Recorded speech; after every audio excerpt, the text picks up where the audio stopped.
we go. So first things first, you can see that Brandy's not here, and I knew I was gonna miss her to begin with, but now I'm like really missing her because I am behind in everything and I can't unload. So you'll notice that Canvas is only open until midterm, and that's because Brandy's not here. So it's struggling a little bit, but it will be done. I'm really gonna lean into the Labor Day weekend, and I have dreams of getting everything all fixed up. So I appreciate your patience with that. Okay, so just a quick check-in. How have your meetings been going? Any general questions? Just to kind of put things in perspective for today. We're gonna have Wes present, and I'm so excited to just soak in all of his wisdom, so appreciate that. After that, I'm just gonna touch base on some general like housekeeping things. But to start us off, are there any big bucket questions? How have the check-in meetings been going? How's that been looking for y'all? I had one meeting via Zoom with my one student teacher. I have a second one tomorrow, and found out today that my third student teacher finally got a mentor teacher. So that's exciting. So I'll get that meeting set up as soon as I can. Yeah, Donna, I know you've had kind of a non-traditional approach with the students. I know that there have been a couple of instances for many of you where they were matched with a mentor teacher and they were really excited, and then mentor teacher decided to move to a different school and no longer is mentoring, and I really appreciate your flexibility with that. Keeping us on our toes for sure. All right, so thank you, Donna, for sharing. How about everyone else? How's it been going? I was able to, I'm sorry, somebody else. I was going to say, I was able to touch base with both of my mentor teachers in May before they ended school. And that worked out really well because my one student teacher started a week and a half before our U classes because her district started. And so she's into starting her third week of student teaching. So that's really nice because I'm going to observe her this next week. Oh my gosh. And then, yeah. And then my other student teacher has been helping her teacher set up the classroom. And that's been really great, so that she has been able to have that experience. So it was nice having that information just as feedback for you that we got that in May, because we were able to set so much up before they even started, before we started as a university. So that was good. Awesome. Thank you, Deb. And just for those of you who didn't know or need a reminder, today is going to be our first day with seminar. So I get to meet all of these student teachers face to face. Pretty excited about that.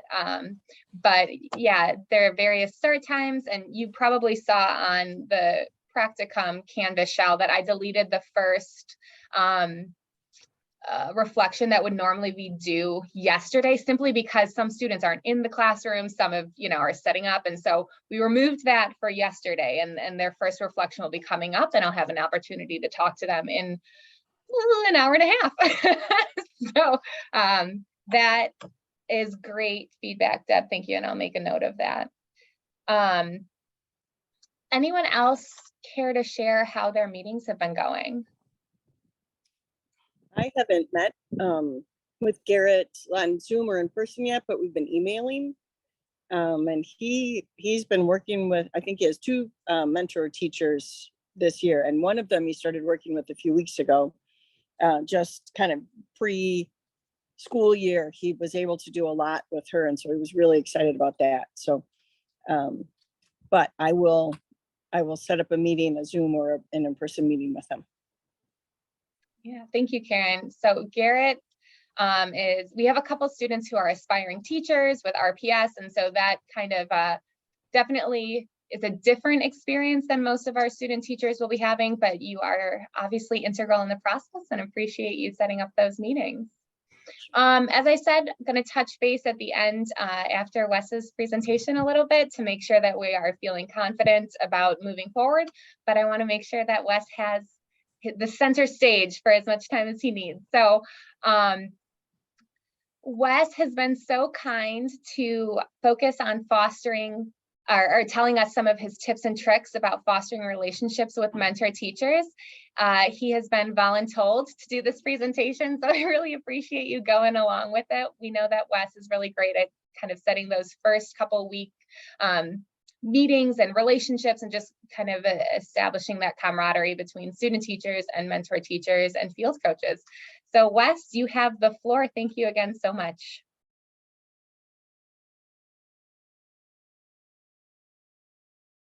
Oh, Wes, I can't hear you. Can we all hear? Could you all hear him? No, okay.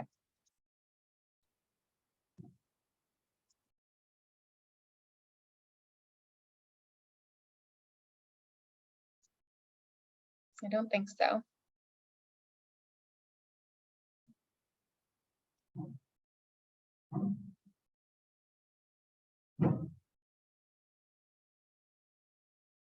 Mm-mm.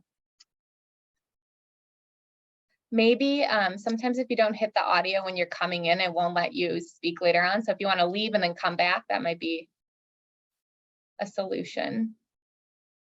Plus, then you get a grand entrance, so it all works out well.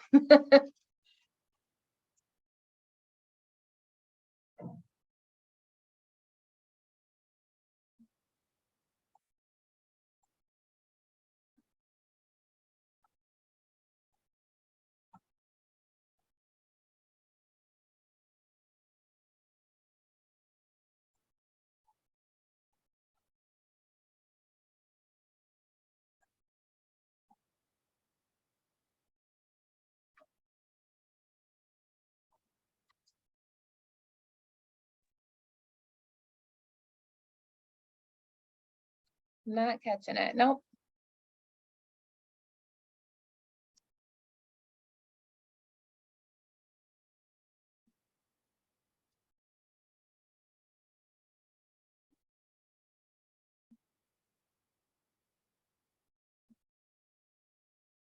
Mm-mm.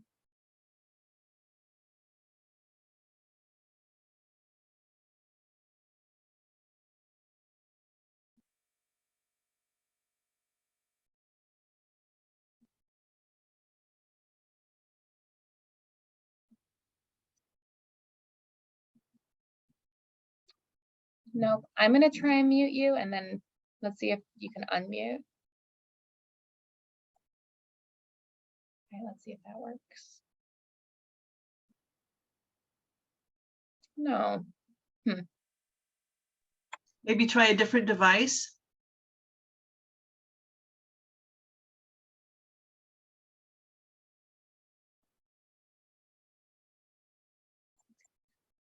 Or perhaps, so a different device maybe, or if, you know, you could call in and maybe that would work and on your phone.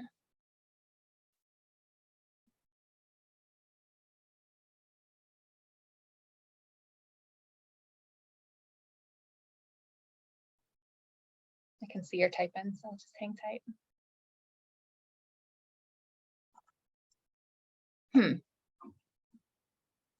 Okay.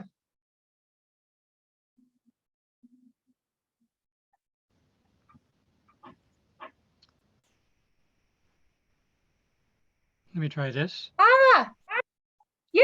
I don't know what you did, but I I was at my limit with turn it on and turn it back off and turn it on. I had nothing else for you, so I'm glad it worked. I pushed the mute button on my computer. So That'll do it. whether that would work, I don't know. So first of all, I want to respond to Deb's comment because before COVID, there were more opportunities for us to find out about our placements before the semester started, like in the spring or before winter break for the spring semester. And a lot of us then were able to conduct those kinds of meetings that Deb was talking about. And I agree with her. That's a great way to get started. And especially if we can do it in the spring for the coming fall. The students seem to be a lot more excited then too, and are willing to connect more and help the teacher out to begin with. So I think Deb's comment is a really good one, and hopefully we can do more of that in the future.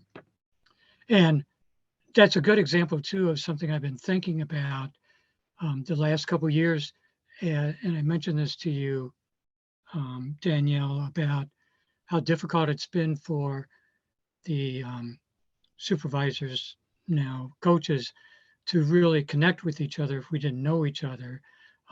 Doing it online is okay. I've had to do some presentations online before. I observe teachers online, and it gets things done, but it certainly is not the same as being able to meet in person and observe in person. So hopefully now that some of those restrictions are gone, the coaches will have an opportunity to maybe do some in-person things and get to know each other. That's one of the things I mentioned in these comments that you're looking at now, is that when I started supervising, the group of supervisors that were already on board had some years of experiences, and they were great people for me to begin to learn what I really needed to do to establish a rapport with the cooperating teachers or mentor teachers, because I was coming in as a principal, and certainly how I established relationships with teachers was a little bit different than what I was going to have to do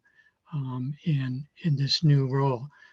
Some of you are from Rockford, I believe, and may know some of the people I worked with in the beginning, Peggy Babb, Jackie Mannery, Kathy Schmoller, just delightful people, really caring and dedicated. And I really enjoyed learning from them, and have continued to appreciate some of the insight that they presented up to the point where they, because of declining enrollment, they decided to kind of retire again. I'm thinking that this group that Danielle and Brandy have put together, obviously, as I indicated there, you wouldn't have been asked if they didn't have a lot of respect for you and your reputation, and thinking in the future, as you are able to spend more time together, you'll benefit from each other's expertise. I think I mostly benefited from trying to communicate with teachers that I was having a difficult time, helping them to see what might be the best for the student teachers in their classroom.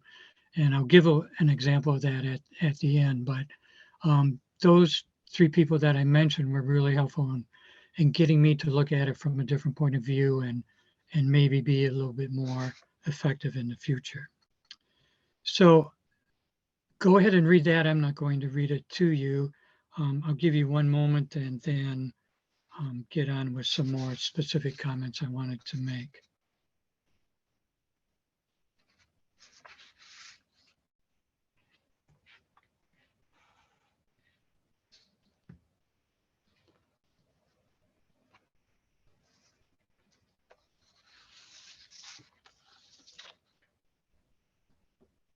Okay, Danielle, can you put up the next? Thank you.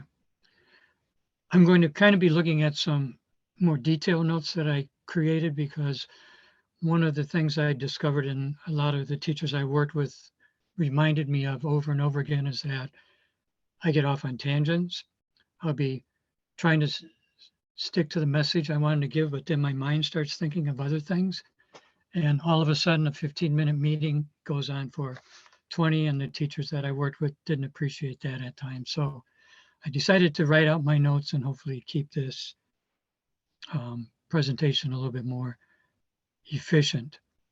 My first contacts, and I know you all have been doing this already, you've been doing it for the last couple of years, as are many of the things that I'm going to mention, but just to kind of reaffirm that with you, and also for you to share anything else that might even enhance what I'm talking about. As soon as I know the assignments, I contact the cooperating teacher and student teacher by email. I give them my contact information right away. I let them know I'm going to be the supervisor. I let them know that I'm going to be scheduling an orientation meeting fairly soon, to give them a lot of information and some insight into what the student teaching semester is going to be looking like, and then invite them up into that meeting, that first meeting, to contact me if they have any questions or comments. And then the other thing that I did kind of new to that first contact is I attach a modified resume where I give them my education and background, years of experience.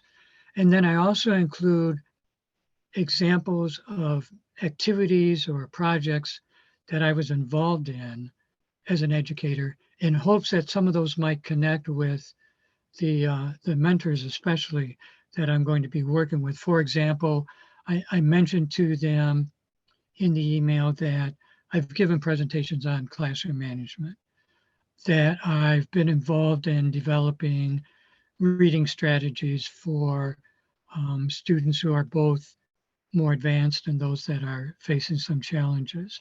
I give them, especially if they're going to be a special ed mentor, I mentioned to them that I was involved in developing full inclusion in our school.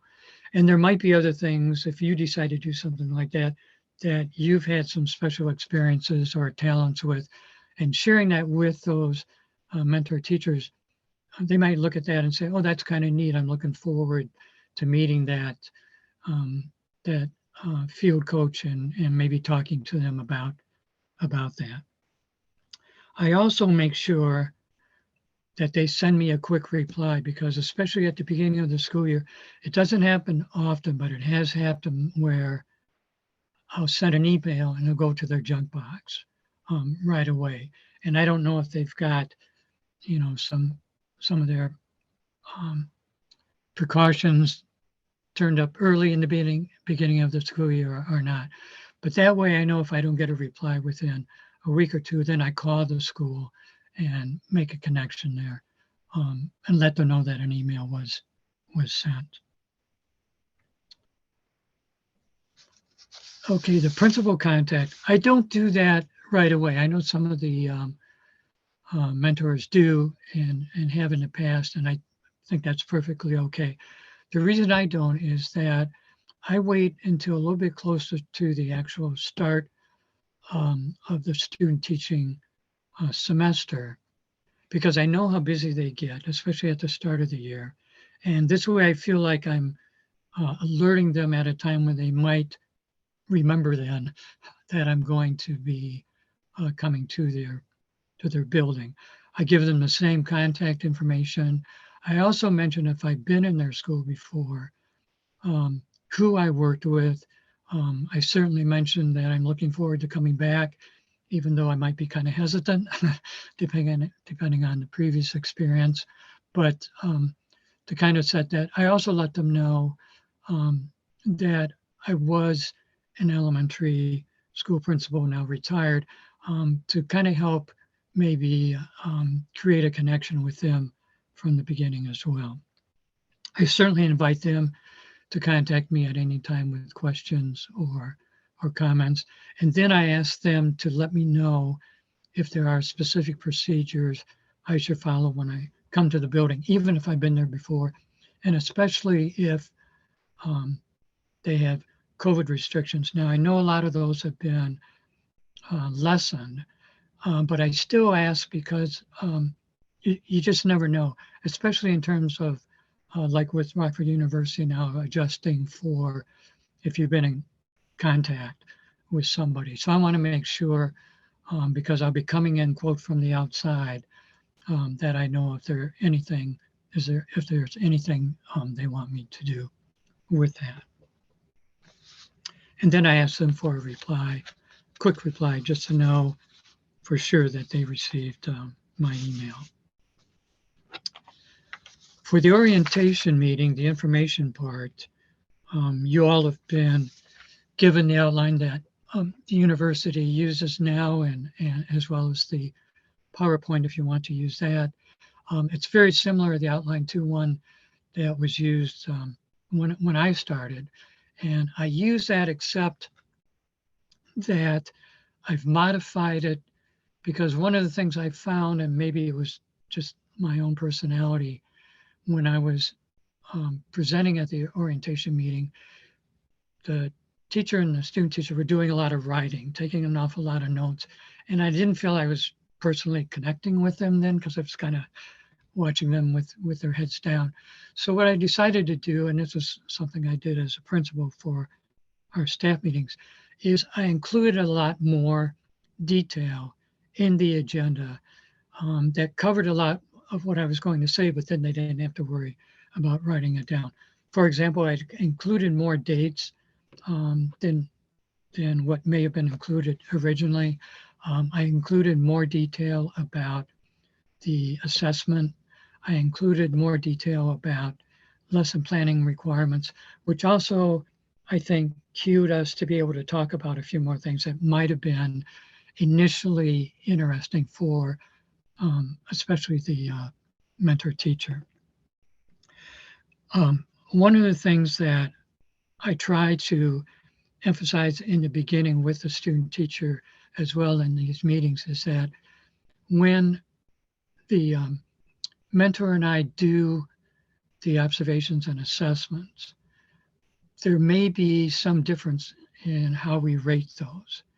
And the primary reason for that is that I think it's important for me to give them feedback based on that one-time focused observation. And it's important for the mentor teacher to give them feedback, not only based on that observation, but everything else that is going on in the classroom. And therefore, there may be some differences, and that's okay. I kind of relate it to the formative and summative assessments that teachers give students during the course of the school year. The formative being ones where they want to give feedback that will help the students continue to grow up into a point where they do the summative assessment. And that's kind of then, here's how you're doing specifically at this point. That's where there's a little bit more of a focus on a grade. That seems to help set the groundwork for later on when they actually begin to experience those kinds of differences. The other thing about lesson plans, and it's kind of funny because I've had mentor teachers, I have one now who graduated from Rockford University quite a few years ago and remembers the full-length lesson plan challenge. Even though the format's changed a little bit, it's still very much the same. And when I've gotten feedback from cooperating teachers in the past, I do my own little survey with them. Those that graduated from Rockford University consistently say that even though they really didn't like, and that's a kind way of phrasing it, doing those long lesson plans, that they really did learn a lot from that was helpful when they actually began their real teaching position, that they began to, if not writing it down, thinking in more detail about the important things that needed to be thought about in lesson planning. So I talk about that a little bit as well and give them some information. I also mention in the same vein to the cooperating teacher that I will never challenge their ratings, either on the observation form or the assessment form. I certainly will want to talk to them about those so I have a good understanding of what those are about, but I would never want to have them feel like they have to go with the rating I give or that I want them to change the rating they have because of my observations or my impressions of the student-teacher performance.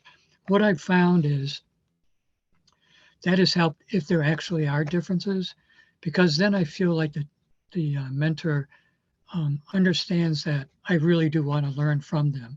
And there have been times when the evidence that they give me about their observations or what they're considering for their assessments has been really helpful and has helped me to maybe reconsider how I viewed the student teacher when it comes to giving them that feedback.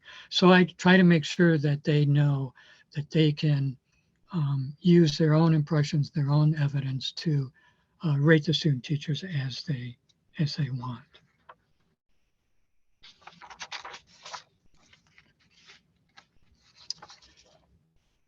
Um,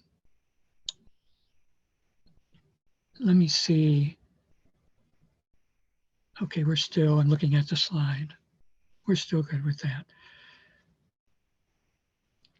One thing that I target with the mentor teacher is that if I make a recommendation to the student teacher, and I make sure the student teacher is attending to this as well, that's not consistent with what the cooperating teacher wants to have happen in his or her classroom, what the mentor wants is what's going to then happen, because it's her classroom. It's her responsibility regardless of what the student teacher does. If that student teacher does something that concerns a parent, that parent's going to come back to the cooperating teacher. And I know that the cooperating teacher is going to do the best she can to resolve that. But if it's the product of something that I told the student teacher to do, I want to make sure the co-op knows that they should feel free to counteract whatever I've said. I just want to make sure that we get together and have an understanding of what that difference is and what it's about. And I really have not had any issue in all the years I've been doing this came up that was a problem. There were some differences of opinion, but usually they've been because a student may have asked me when we've reviewed an observation, well, do you think it would be okay if I did this reading strategy with a group of students? And I would say, yeah, that sounds like a great idea. And it's what you've been learning about in your reading classes. And so the student goes back, but the cooperating teacher doesn't have that kind of structure in her classroom, and maybe is not sure she wants that. So the student teacher will tell me that. I'll meet with the cooperating teacher and approach it from the standpoint, okay, this is something that the student has learned. Is there a way we can create at least a temporary or one-time opportunity for that student teacher to implement that and see how it works out? And usually that's very easy. The co-op will understand that this is a learning experience for the student, and we'll be glad to do that.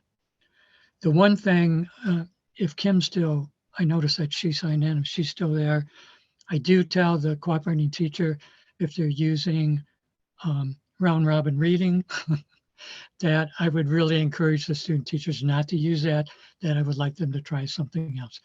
I found that decreasing significantly though, Kim, so the message is getting out there. I'm glad to hear that. Good. And then the other thing I emphasize at the very end is of the orientation meeting is my contact information.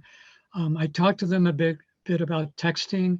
I just got a smartphone at Christmas, and it should have been like an average intelligent phone, because when it comes to texting, I'm not very good at it. And I don't even like having a long dialogue. I tell them if it's an emergency, text me to call you, or text me to email right away, or come to the school right away. And that would be it. And I also tell the mentor that if they really need to see me in person, and I encourage that, I'll do anything and everything I can to get to their school as soon as possible. And that might be early the next morning or later on in the afternoon. But anything I can do to accommodate, I certainly will. And I think the mentors have appreciated that and have also taken advantage of that in a positive way. Okay, Danielle, I think we can go to the next one. And for those of you who are wondering how much longer this is going on, this is the last slide, except for some closing remarks. First introduction visit. I used to do this consistently, but had to quit due to COVID to kind of limit exposure, my exposure as well as the schools. But I used to go to the school right after I'd made the first email contact. I'd mentioned to the mentor teacher of the co-op, that I would like to stop in and say hi, whether or not the student teacher was there, as soon as possible. And usually that was okay. And I told him just before, a couple of minutes before or after school. And I did that for a couple of reasons. For me, it was really helpful to find out where should I park. And if I did it after school, parking looks a lot different than if you're coming at 10 in the morning for an observation and all of a sudden you find out, hey, there's no place for me to go. So I do that, and then I'm able to talk to some of the office staff for a little bit, find out some of those other details, like if the buses arrive in the morning, what should I do? If I'm coming for an after-school visit, what time are the buses lining up to take the kids home? So I kind of can find my way around the building, outside and inside. If the principal's there, to say hi, so we get to know each other's face. Again, I reinforce with the secretary what I'll be doing, kind of what I'll be doing in terms of coming a few times and observing. I'll show them my badge, find out exactly how they want me to check in, find out where the bathrooms are. Actually, that's my first question, especially if I'm going to Pearl City, which is almost an hour and a half away. The other thing, sometimes they volunteer, which is really, really great. The secretary will volunteer to take me down to the classroom, and I let them do that even if I know where it is or think I know, because it gives me a chance to kind of talk to them and make that connection. They also then will usually say, if there's anything I can ever do, let me know, and I really appreciate that as well. And one thing I just thought of, talking about tangents, at the end of the semester, and I'm sure you do this as well, I always send a thank you note or email to the principal for letting me be in the building, for allowing a student teacher to be there. And then I mentioned to the principal in almost every situation how impressed I was with their secretary or office manager, whatever their title is, how welcoming they were, how professional they were, because I know that gets back to them, and I think they should get that kind of feedback. Then I get to the mentor's classroom. I like to do that, especially if the children are gone. And I kind of take a tour while I'm talking to the mentor around the classroom, see what kinds of displays they have. Gives me a sense of the kind of classroom environment that teacher may be trying to create. I also might notice different kinds of informative posters that they have, such as like the different writing styles, the ICANN statements, if they're using those. They might have special spots for the students to post their topics for morning meetings. There's all kinds of information that I try to become familiar with, so that at some point, either maybe even in the orientation meeting or down the road at any of our meetings, I can integrate that into our conversation. Like I might say, after the informal observation to the student teacher, you know, your co-op has target learning statements on the board for every content area that she's trying to achieve for that week. You be sure to attend to those and get to know how your mentor identifies those, because I think she'll want you to do the same thing. And I also do that to sincerely compliment the mentor about some of the things that she has there, or even just saying, you know, you have a really neat classroom. I'm going to enjoy coming in here and spending time observing the children in the classroom. And they seem to appreciate that, and I'm very sincere about that. The other thing that I mention to the mentor is that when I come for observations, I may come a little bit early. And if you happen to be finishing up a lesson that the student's not doing yet, I hope it's okay if I sit in and kind of observe, and they always say, yes, that's fine. I do that, first of all, so that I get myself acclimated and I'm not a distraction. Also, I like to see what that mentor-teacher style is, because that might give me a little bit more insight into how I can set up a rapport with that co-op as well.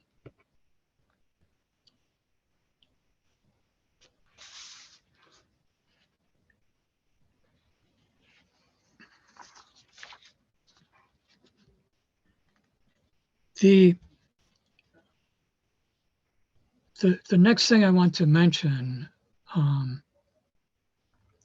is very subjective. I'd be curious about your comments because I know you, all of you come from varied backgrounds, and I don't know you. I know Chris only because she's been around for a while too, and I've sat in on some of the middle school and senior high seminars and talked to her a few times there. So I'd be interested in your comments about this as well.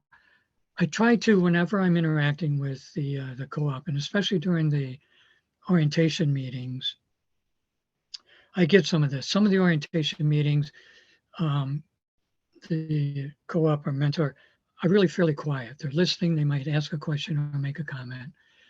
And that'll give me some impressions that I might think about later on. Or I've been in these orientation meetings where the chair almost every time I started to say something would have something that she wanted to say.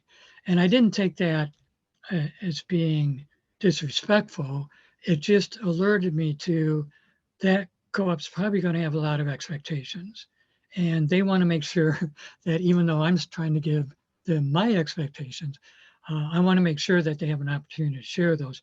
And then I will make sure that the first time I meet with the student teacher, I give her kind of a heads up that, you know, I'm getting the impression that there are ways your mentor is going to like you to do things. And so one of the first things I would do is to really pay close attention and take notes about how she does those things and ask her questions if you're not sure of what she does, what it means, or exactly how she thought about doing it that way. But I try to get an impression about kind of like the personality of that co-op so I can adjust then ways that I communicate with them. You know, obviously, I mentioned this in that introductory slide, that you all have had a lot of experience, and I'm sure you collaborated with other teachers. Some you got along with really well. They shared your philosophy, your enthusiasm, your attitude, but there might have been with all the other kinds of activities that you're involved in when you're an educator, school-wide, district-wide, at in-service, might come across people whose personalities might be a little less or a little more challenging to what you're used to or what you like to see. But you had to adjust your communication style because you wanted to get things done that were in the best interest of your students, of your team, of your colleagues, of your school. And that's what I've seen that I've had to do. And I mentioned sometimes I'm not as successful with that. But what I tried to do with the mentor teachers that I've worked with in the past and in the future. So I'm curious if anybody does have any specific comment about that, hearing it now. And Danielle, I can only see a couple people, so you'll have to let me know if somebody is talking and let them. Yeah, certainly. I know there's a lot of expertise here, so I'll let y'all go for it.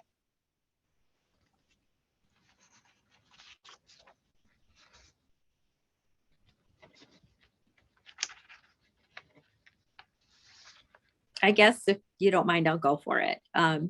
So one of the things that I've had with cooperating teachers is I like to just observe how they are in their classroom first and get their body cues and their language to know how to approach them first by making those observations. And I guess because of my background with coaching and such, maybe I have a little bit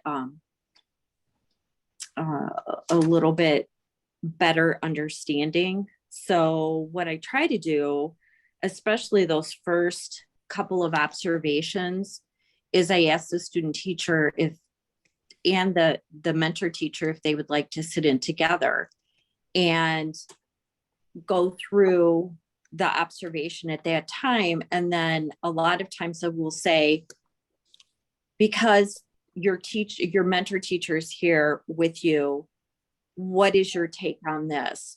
What is your expectation in this area? And then I'll add something after that, or I will maybe expound or ask questions so that I can find out more where they're coming from. And then that gives me a better idea of how to approach that mentor teacher. I'm thinking of a specific mentor teacher that I worked with a year ago, and she was I don't have time to read all this. Just send me the bullet points. And so everything that I did was just bullet points with her. And I had another mentor teacher that wanted more information. So I really cued into those little things that they would say to me. And then that's how I went about the relationship with that mentor teacher at that time. So I had my own, I guess you could say, little checklist of what I could or should say or do to help my student teacher have the best experience, because I would always tell them, your goal is the kids. And then how is it that we bring those two together? And then on the other hand, I had a mentor teacher that was very hands-off. And so the student teacher was really struggling because she wasn't getting a lot of guidance. So what does that look like?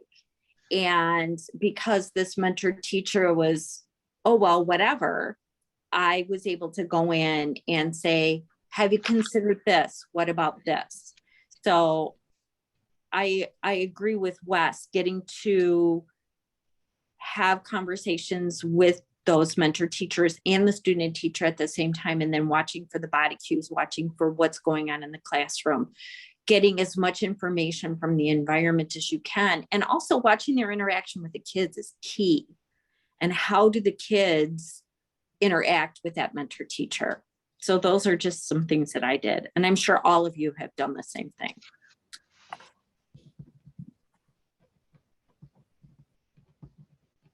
I'm writing one of your comments down.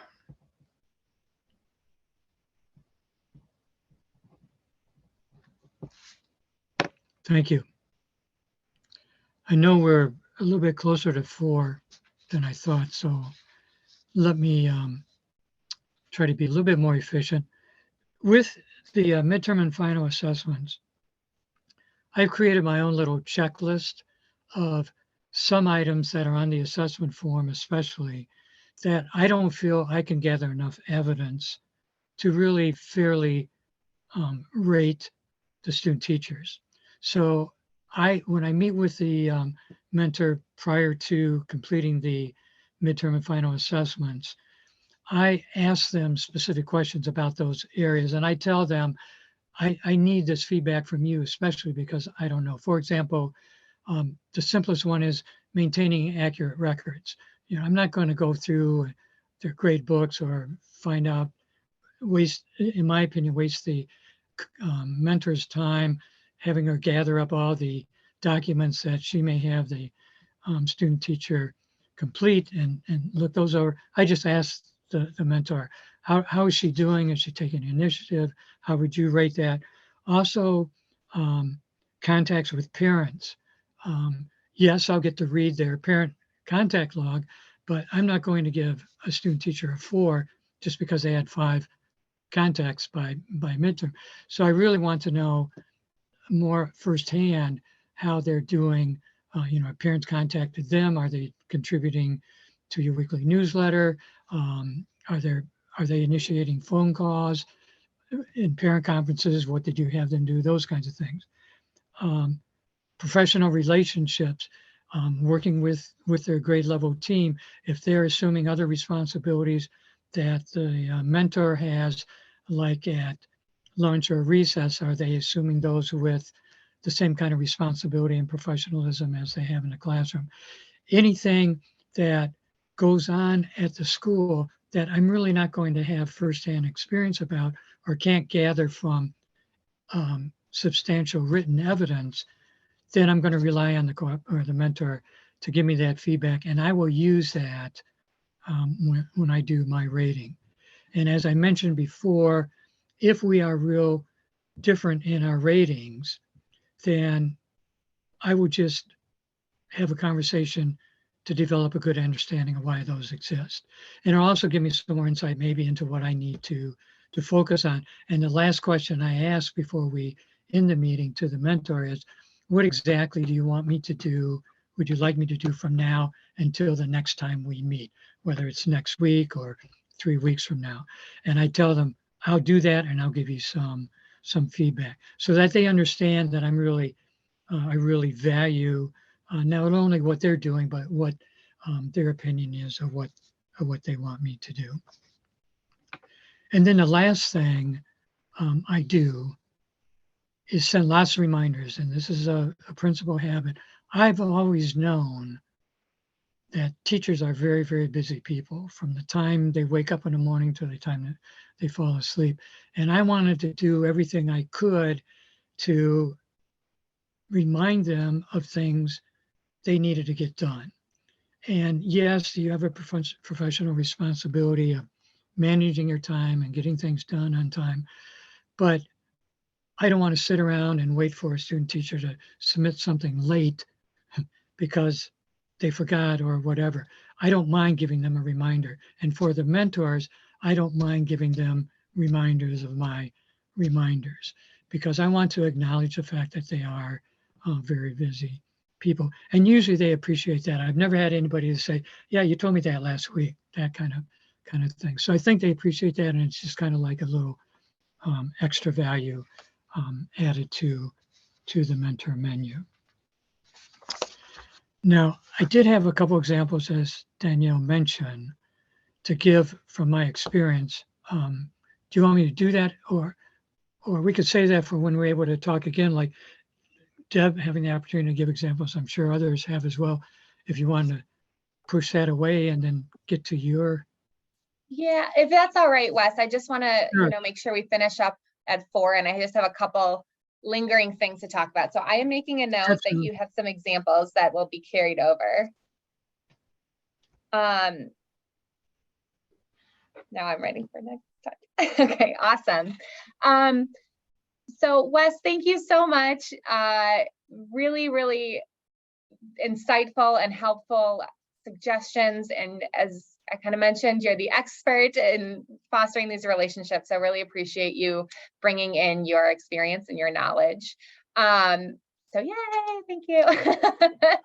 I'm going to go ahead and power through just a couple of these items just to put on your radar. Tonight, as I mentioned, I'm going to be reminding student teachers that they will be expected to have physical binders and that it'll be updated. I'm going to reacclimate them with where that is. We'll be going over the syllabus, talking about those big projects. I will be mitigating some of their stress, hopefully, and telling them it'll all be okay. The emails are telling me that they are very excited, nervous, and anxious. So hopefully we're just going to kind of package those up in feelings that feel better. So going over the binder items, again, what many of you are familiar with, just kind of touching base with them. We will also be going over Canvas, and just as a reminder, they have 2 Canvas shells going. They have their seminar, which relates to the ones that we have on Monday nights, and then they have their practicum, which relates to you. You all should have received an invitation to the Canvas shell for practicum. The number is not the same as it was last semester because there was a little bit of an IT snafu, but it's still all there. It should be all together. If you need that resent, if it's been misplaced, please reach out to me. It was sent to your RU email address. So if you don't have access to RU email address, I know that some of us kind of come in and come out per semester. So reach out to IT if you need access to that. Again, I think everyone's familiar with Canvas, but if you have any questions or need any explanations, I'd be happy to meet with you and go over those items. Lesson plans, as last semester, will be coming via email. So their reflections and their items and their, scanned, uploaded, signed, whatever it may be, is going to be on Canvas. And then you're going to be getting your lesson plans by Sunday night at 11 p.m. is the default. If y'all need to set up a different timetable, that's okay, but that should be communicated and established before the fact, not after the fact. Oh, why didn't I get my lesson plans? Because I want to turn them in on Wednesdays, right? So preemptively making sure that y'all establish a good rhythm for that, and that'll come through the email. They're starting off on the Big Kahuna full lesson plan templates, and when y'all feel that they're ready to graduate to the block lesson plan, that's at your discretion and it's your call. So as I said, the default is that they're due Sunday night at 11:59. One lesson plan this semester is going to be a primary source lesson plan. We're doing that conversation at the end of, well, like mid-September, maybe I think the third week of September. So just to keep on your radar that one of them should be a primary source lesson plan, but again, they're going to have that communicated to them, so they'll know that that's an expectation. I have here the reimbursement information, the video that Dr. Braun put together to help y'all with that. And then the mileage will be submitted to Gina's email. This PowerPoint I'll send out as well so that you can easily access this along with the recording. As with last semester, we're going to be doing the student teacher celebration where you have 3 positive attributes for your student teacher.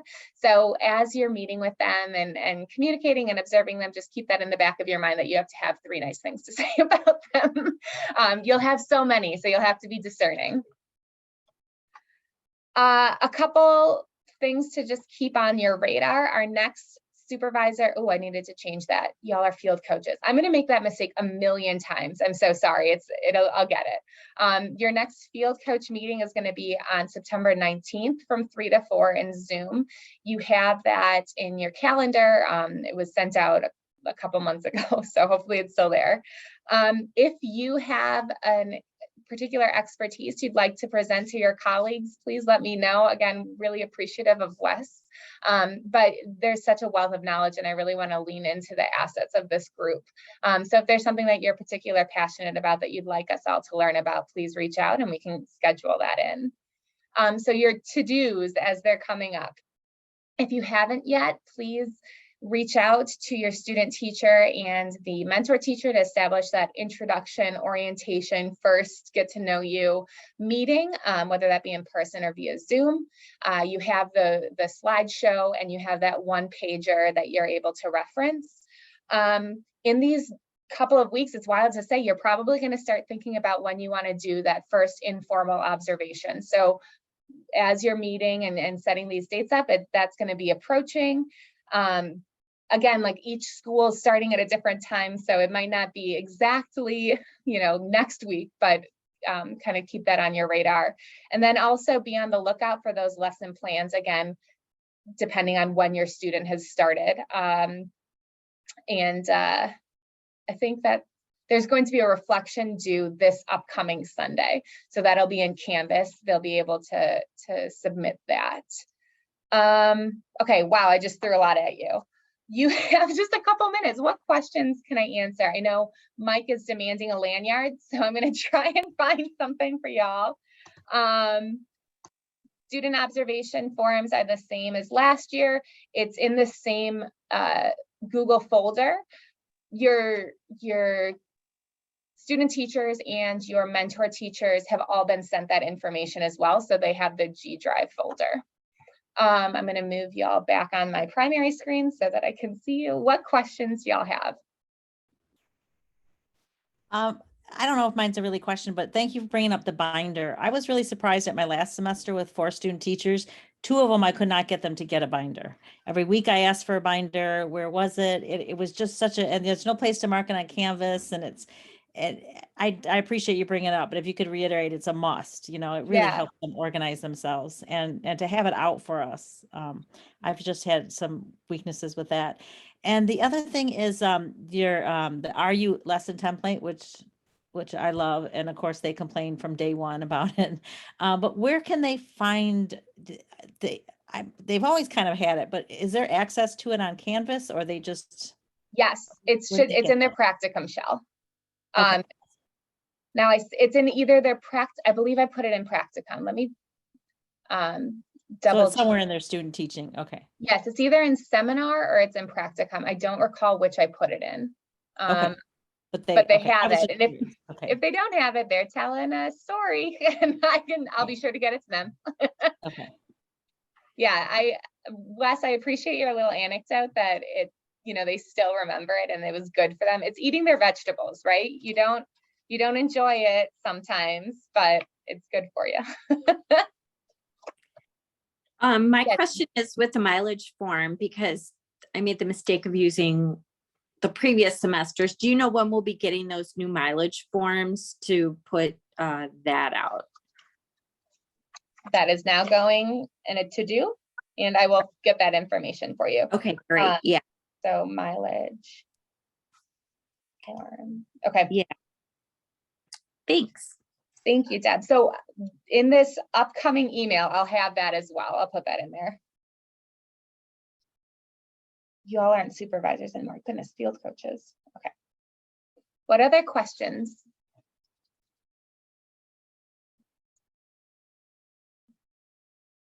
I'll stick around. Again, I know it's 4 o'clock and I want to make sure I'm respecting your time. So I'll stick around with any questions that might be specific, or if you just want to see what everyone else is thinking. But if not, I will see you next month. And thank you so much for your attention and your time and your support. Chris, I saw you on mute, so I think you have a question. Yes, Yeah, I do. So with the crazy start times, especially for Rockford, are we still supposed to have 1 informal and 2 formals before midterm? I would love for that to happen if possible. If not, we can be flexible with that, especially I know that you have a few people. Mhm. So Okay, I'm just wondering because it's like hard, it's gonna be crammed in for the one I have in Rockford. Just, it's not gonna be, feel like I'm shoving it down her throat. But Yeah. okay, I'll do my best. yeah, again, if possible, but if it needs to be moved around, that can be worked with.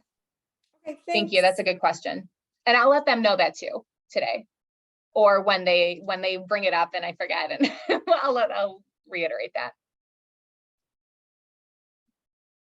Thanks, Chris. What other questions? You said at their seminar meeting tonight, they'll be getting like the student teacher handbook, and they've been given all of that stuff. So all of the forms, all of that will be talked about with them. Yeah, they've had it since May, but I think that maybe it was put on the back burner. So I'm going to go through it pretty in depth and talk about, particularly, they have a quiz on the handbook that's due at the end of the week. They have their syllabus that I'm going to go through. There were a couple dates that moved around, so I had to do a quick switcheroo, but I'll be going through all of that. And Donna, I did see your email about your student teacher who just got matched. So thank you for keeping me updated on that. Sometimes it has to come from the field coach and not the people in charge. So thank you for letting me know. And I do have a question that just pertains to me, so I'll wait till everybody else is done before Okay, sure.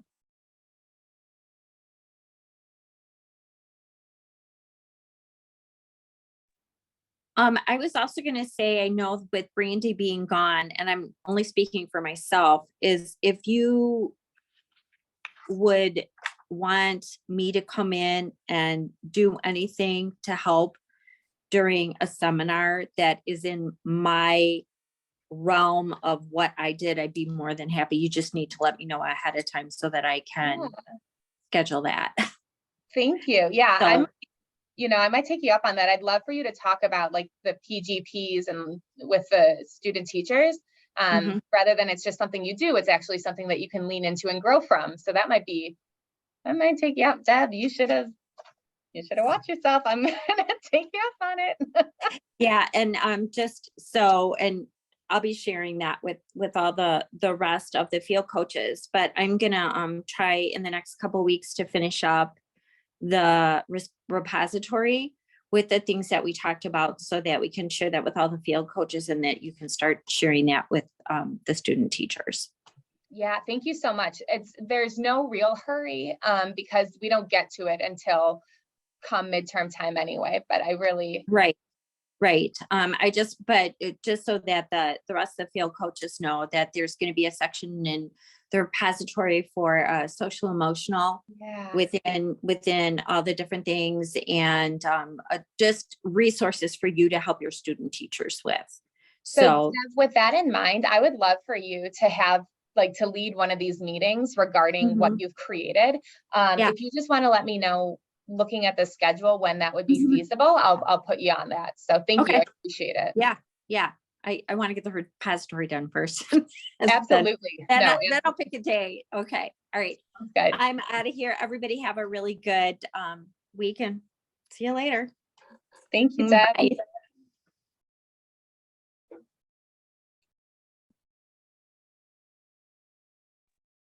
Hey, Kim, would tomorrow work okay? Yeah, what time? Oh wait, no, not tomorrow, Wednesday. After 5. Yeah, that's fine. Okay, I'll see you Wednesday then. Okay, sounds good.